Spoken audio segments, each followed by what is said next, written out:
It's official. The Cleveland Browns have found yet another nuclear-level way to break their fans' hearts, but what happened in that locker room after their devastating 17-16 loss to the Bengals has everyone talking for completely different reasons. While social media exploded with catastrophic hate toward the rookie kicker who missed crucial kicks, one man stepped up to show what real championship character looks like. Shedeur Sanders, the emergency third-string quarterback who probably won't even see the field this season, did something that shocked everyone. Instead of staying silent or joining the pile-on, the Colorado legend walked straight up to that devastated rookie and gave him the support that defines unprecedented leadership. But here's the twist that'll make you question everything you think you know about this Browns disaster. What Shedeur did in that moment might actually prove why keeping him off the field this season is the smartest move Cleveland could make. The locker room loves him, veterans respect him, but the Browns' curse runs deeper than any quarterback can fix. Nobody knew what to make of it at first, but what happened next will leave you speechless. Let's rewind a bit to understand just how explosive this moment really was. The Cleveland Browns defense had absolutely smothered Joe Burrow and the Bengals offense, holding that high-powered attack to just 140 yards. Myles Garrett was doing illegal things to Burrow, and for most of the game, it looked like Cleveland might actually steal one on the road. Joe Flacco, that 40-year-old veteran, was slinging the ball around like he still had that Super Bowl magic in his arm. The zip was there, the velocity was crisp, and he was making the kind of smart decisions that come from 2 decades in the league. Sources close to the team say Flacco was having one of his best games of the season. But then, and this is where it gets devastating for Browns fans, the Cleveland curse struck again. Not once, but twice, Flacco threw passes that hit his receivers right in the hands, only to watch them bounce up into the air like some kind of video game glitch. Jerry Jeudy couldn't haul in a crucial catch, and another receiver literally threw the ball up after it hit his hands, gifting the Bengals an interception. And then came the moment that summed up everything wrong with this franchise: the kicking game. Andrew Schmidt, the rookie kicker they brought in specifically to fix their special teams problems, missed not just one kick, but an extra point and a 36-yard field goal in a 1-point game. A 1-point game, people. This wasn't some 50-yard prayer in the wind. This was a chip shot that should have been automatic at the NFL level. Insiders familiar with the situation say the locker room atmosphere was toxic.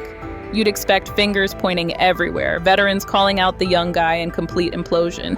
Most teams would have completely fallen apart. Rookie kicker, first NFL action, cost his team a winnable divisional game. But that's not what happened in Cleveland. And it's all because of the leadership example being set by guys like Shedeur Sanders.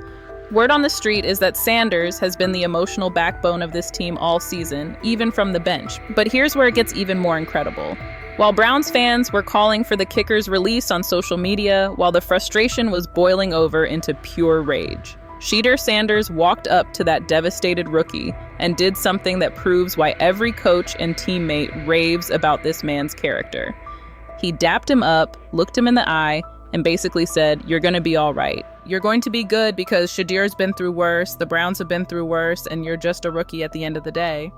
Think about that for a second. Here's a guy who's probably not even going to see the field this season, sitting behind Joe Flacco as the emergency third-string quarterback. And instead of being bitter about his situation or staying in his lane, he's out there being a leader when his team needs it most. Sources close to the locker room reveal that this isn't an isolated incident. The consistent thing that everyone keeps saying about Shedeur, and I mean everyone, from coaches to veterans to analysts, is that the locker room absolutely loves this dude. They keep talking about how he's such a positive light, how he brings energy and leadership even when he's not the starter. That's championship DNA right there.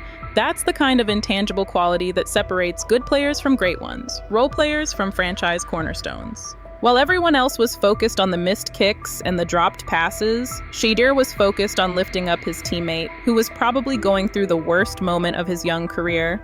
But that's not even the most shocking part. What makes this story truly explosive is what it reveals about Shedeur's character versus the dysfunction surrounding him.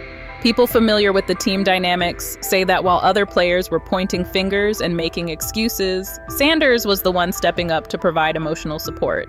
Even Joe Flacco, who's seen everything in this league, recognizes the wisdom that Shedeur brings to the room. When asked about having Shedeur around during struggles like this, you could see the respect in Flacco's eyes. This is a Super Bowl champion, a guy who's been in the biggest moments the NFL has to offer, and he's learning from watching how Shedeur handles adversity.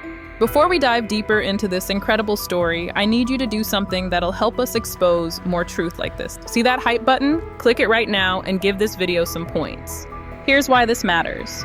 When you hype our content, it tells the algorithm that real stories about character and leadership deserve to be seen over manufactured drama. We're not just entertainment, we're exposing the truth about what real leadership looks like in a world full of fake narratives. Your hype points literally help us reach more people who need to see authentic stories like Shedeur's. So smash that hype button and let's make sure this message spreads. Then came the nuclear moment that proves this loss might actually be the best thing that could happen for Shedeur Sanders' career. And I'm not just saying that because I'm a fan. I'm saying it because I've watched enough football to know that sometimes the best thing for a young quarterback is to not get thrown into a dumpster fire. Let's be brutally honest about what the Cleveland Browns are right now. This is a franchise that has perfected the art of finding new and creative ways to lose football games. They've got talent, don't get me wrong. Myles Garrett is a future Hall of Famer, Denzel Ward can lock down receivers, and Joe Flacco still has enough in the tank to manage games effectively. But sources familiar with the organization say there's something cursed about this franchise that goes beyond individual talent. They've had kicker problems for years. They brought in Schmidt specifically to fix their special teams issues. And what happens? Same old story. Insiders claim that behind the scenes, staffers and even producers have been warning about this pattern for months. They've got receivers who can't hold on to passes that hit them in the hands. They've got coaching decisions that leave you scratching your head. This is the same franchise that convinced the world Baker Mayfield was terrible, shipped him off to Tampa Bay, and now he's looking like a legitimate starting quarterback again. Word on the street is that when Shedeur Sanders shows this kind of leadership and maturity while sitting on the bench, part of the coaching staff is actually relieved that he's not getting thrown into this chaos yet. Because here's the thing about young quarterbacks. Confidence is everything. One bad season with terrible protection, unreliable receivers, and questionable coaching can derail a career before it even gets started. Look at what happened to guys like David Carr, who got destroyed behind terrible offensive lines early in his career and never recovered.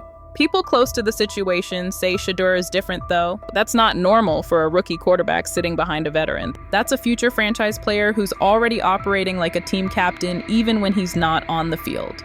Sources say his teammates have been telling coaches all season that Sanders brings a different energy to practice and team meetings. This isn't just about one game anymore. What we're witnessing is the development of something much bigger, a leader who's being forged in the fire of adversity without getting burned by it. The fallout from this Browns loss has been unprecedented, but it's revealed something about Shedeur Sanders that goes far beyond football. The ripple effects are already being felt throughout the organization. Sources close to the team reveal that veteran players have started looking to Sanders for emotional guidance, even though he's third on the depth chart. That's not normal. That's the kind of respect that usually takes years to build. Myles Garrett gets it too. After the game, when asked about supporting the rookie kicker, Garrett talked about how you don't want to add unnecessary pressure to guys who are already dealing with enough. He mentioned how there are going to be situations like this again, how the kicker is going to make those kicks in the future, and how the team is going to be better for going through this together. That's championship leadership, and it's the same energy that Shedeur brings to this team every single day. When you've got guys like Myles Garrett and Shedeur Sanders setting that tone even in the most frustrating losses, you're building something that can last. But the cultural impact goes deeper. In an era where social media turns every mistake into a public execution, where young athletes are destroyed by criticism before they can develop, Shedeur Sanders is showing a different way. Industry insiders are taking notice of how he handles pressure and supports teammates. This is becoming a case study in leadership development. NFL executives from other teams are reportedly asking questions about Sanders' character and approach. People familiar with front office discussions say his name comes up in conversations about what modern leadership looks like. The broader implications extend beyond the NFL. In a culture obsessed with individual success and social media clout, here's a young man who's choosing to lift others up instead of promoting himself. That's not just rare in sports, it's rare in life. Sources say college coaches are already using Sanders as an example of how to handle adversity with class. High school programs are showing tape of his leadership moments to their players. The impact is spreading far beyond Cleveland's locker room. So what's coming next? The stakes couldn't be higher. With the Browns continuing to find creative ways to lose games, all eyes are on how Shedeur Sanders continues to develop as a leader. Sources close to the situation hint that his role might be expanding, even if he doesn't take a single snap this season. Word on the street is that other NFL teams are already taking notice. When your third-string quarterback becomes the emotional leader of a veteran locker room, that doesn't go unnoticed around the league. People familiar with front office discussions say Sanders' name is being mentioned in conversations about future opportunities. But here's the explosive question everyone's asking. Is this the beginning of something special, or will the Browns' curse prove too strong even for someone with Sanders' character? The silence from the organization about his future role is deafening. Are they protecting a future franchise quarterback, or are they missing the leadership goldmine sitting right in front of them? One thing's certain. This story is just getting started. And based on what we've seen so far, Shedeur Sanders is writing a playbook on leadership that could change how we think about developing young quarterbacks forever. Are we witnessing the birth of the next great NFL leader?